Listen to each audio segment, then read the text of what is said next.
It's time for Monday motivation. Today we're talking about embracing growth. And so our subject today is breaking free from guilt. Now, as we start talking about guilt, there's lots of different kinds of guilt. So I'll be very specific about what we're talking about as I go through this. But guilt is something that it's one of my core values that I'll never have regrets or guilt. But if we're living a good life, upstanding life, then there isn't any room for that. But as we know, any sort of difficulty in life, and we're talking about breast cancer here, can just throw us for a loop. But as Maya Angelou once said, we delight in the beauty of the butterfly, but we rarely admit the changes it has gone through to achieve that beauty. Now, if you think about that, why do we feel guilty about making change? Do you often feel guilty about changing for the better or knowing your worth or staying true to your vision? Let's explore why that might be and how we can overcome it. I know with me, and I think it's true with a lot of you, we're women and we're just used to taking care of other people. So we don't always take care of ourselves the way we should. But my advice is never to feel guilty about these three things: changing for the better, knowing your worth, and staying true to your vision. First, let's talk about changing for the better. Do you have personal growth and self-improvement goals? Are you diligent about making your health a priority? So many of us pretend that everything is okay. I'm fine. But in reality, we are feeling foggy. We're still hurting. We're in pain. We're sleepy. We're still fighting. We're a warrior, but we're not quitting. Maybe we're still unable to work because we're still healing, but we're still hopeful, but exhausted. Anxious, but strong. Stressed, maybe. It's this conflict. We're this, but maybe not. We're that, but maybe not. Is this you? We may put on a brave face and act like we are healed and ready to get on with our lives, ready to return to normal. But the truth is, we may not yet be prepared to face the world with all we've got. Denying our negative emotions does not make them go away. And overdoing when our body is still healing will likely make us feel even worse. When we start being honest about our struggles, we allow ourselves to feel our feelings and work toward physical healing. No matter what you hear from friends, family, or work associates, cancer is not over when medical treatments are done. Cancer changes our lives forever. But it's not the end. We may put on a brave face and act like we are healed and return to normal. But the truth is, we may not yet be prepared to face the world with all we've got. Denying our negative emotions does not make them go away. But it's okay to outgrow old habits or beliefs and situations that no longer serve you. Evolving into the better version of yourself is a courageous and empowering choice. It is important to embrace your needs and heal without guilt. Eliminating barriers that stop your progress will help. One idea is to set small, achievable goals. For example, increase your water intake by tracking it for the next 3 days. Or decide you're going to take a daily walk for 20 minutes. Or reading a devotion or other positive affirmations each morning. These are little things you can do just to get started. If you're already far along and you would just want to get stronger, then you can set your small goals for that goal.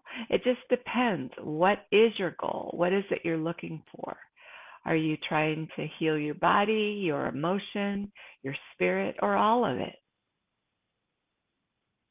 The second one is knowing your worth.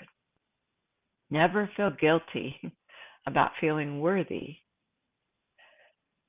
Let's explore the concepts of self-worth and self-respect. What does it mean to know your own value, and why is it essential for your own personal fulfillment? You are valuable and deserving and worthy of all life's good things. If you've ever been told differently, well, it's just not true. Recognize your strengths, your talents, and your unique qualities. We're all unique. We all have our own idiosyncrasies. We all have our own strengths, weaknesses. Stand tall in your worth and never settle for less than you deserve. Self-love and self-respect are key ingredients to a fulfilling life. Often, a tragic event makes you realize something needs to change. A diagnosis of cancer taught me to take better care of my body, my mind, and my spirit. I searched my soul to rationalize the meeting of this massive challenge that was handed to me. I believe everything in life has meaning. So I resolved to create a positive transformation to come from my experience. I asked, how can I come out of this a better person than when I started? Through many hours of personal reflection and prayer, I resolved 3 basic needs in my life: balance, intimacy, and spirituality. Balance offers me calmness and peace as I strive to keep my emotional state at an even keel, and to ensure my work-life balance tips more towards family rather than work. As I am to control the stresses in my life, I know that the work is a means to life and not the meaning of life. Intimacy fosters friends and family relationships and seeks deeper meaning in the love of those closest to me. I am still amazed by the healing power of the people who helped lift me up when I was down. I'm no longer satisfied with surface relationships. I have very deep relationships in my life. Friends, family members, I depend on them as they depend on me. We help each other. It's a reciprocal relationship. Spirituality brings attention to my faith and helps me find ways to strengthen and grow it. I knew, based on my own reflections, that I am called to give to others. That's why I do what I do for you. All decisions and efforts in every part of my life must meet one of these three core values. I look to these basic principles to bring my perspective back to the center when I feel I'm straying or off balance. Determining these three basic needs was my approach to find emotional healing after my breast cancer experience. It led me to find wellness of my body, mind, and spirit. The third is staying true to your vision. I want to emphasize the importance of staying committed to your dreams and your goals. Your dreams, goals, and aspirations are valid because they're yours. You own them. It's no one else's life, it's your life. Stay committed to your vision, even when faced with challenges or doubts. Trust in your journey and believe in the power of your dreams. Stay focused, stay determined, and stay true to the path that lights up your soul.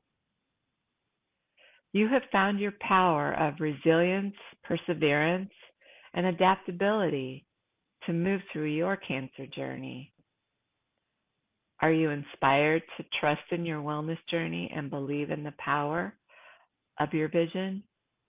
Can you visualize your ideal future and take actionable steps toward making it a reality?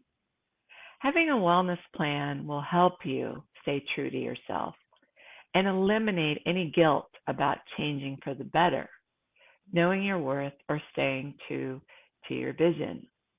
The point of today was to encourage you to reflect on your own journey, your own identity, finding the areas where you can apply the principles we've discussed. I encourage you to take action today, such as setting a specific goal or practicing self-care or seeking support from mentors or peers to continue your personal growth and self-improvement path, or to design a path. Maybe you're not even sure where you're headed. Add your personal touch to these ideas to make your action personal to resonate with you, so you'll buy into it. Let me know if you need any more help with this or anything else. Remember, your growth, your worth, and your vision are yours to own and to celebrate. During a season of life when you can't control much or you control very little, pay attention to those things you can control, like protecting your growth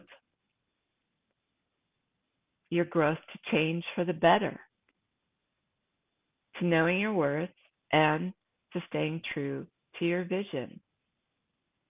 Embrace them with pride and confidence, without any guilt. Next week, we'll continue the discussion of embracing growth by breaking free of guilt. We'll discuss a subject I know many of you have dealt with, and that's survivor guilt. Until next time, think through what we've talked about today and if there's anything you can take from it. And if you need any of this in writing, I'm happy to provide it. Or you can watch the video again. Until we talk again, I'm cheering you on. Have a wonderful Monday. Goodbye.